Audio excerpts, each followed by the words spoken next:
But, businesses everywhere that use Microsoft have certainly been impacted by this outage, not just the airport, for sure. Atlanta News First Rachel Aragon's been traveling around different businesses to see which ones are having issues locally. You're now at the Department of Driver Services in Atlanta. What are they telling you, Rachel?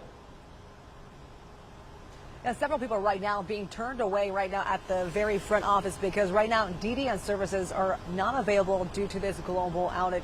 Certainly people are affected for those flying in and out of Hartsfield-Jackson, but people here trying to get a new license or renewal, which we talked to just now, saying they had no idea about this global outage. If they did hear about it, they said they had no idea it was impacting them locally. So here's just one example of people today trying to do their everyday things before the weekend, and they're having to be turned away because of this issue right now. We also just got word that the Georgia Department of Human Services is also currently experiencing a Microsoft outage. They apologize for that, and they also say prepared to have delays and services be affected. We've been checking with local hospitals, too, throughout the morning to see if there's any impact on their end as well.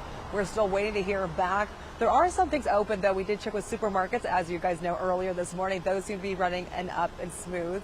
Several businesses, though, also open as well. But again, the biggest impact so far, of course, the airport, but maybe second or third to that are people trying to get services done here at DDS. We're going to stay here throughout the morning to bring you more updates, of course, on how people really, not just in Atlanta and not just in Georgia, but across the state, of course, and across the country are being impacted by this outage.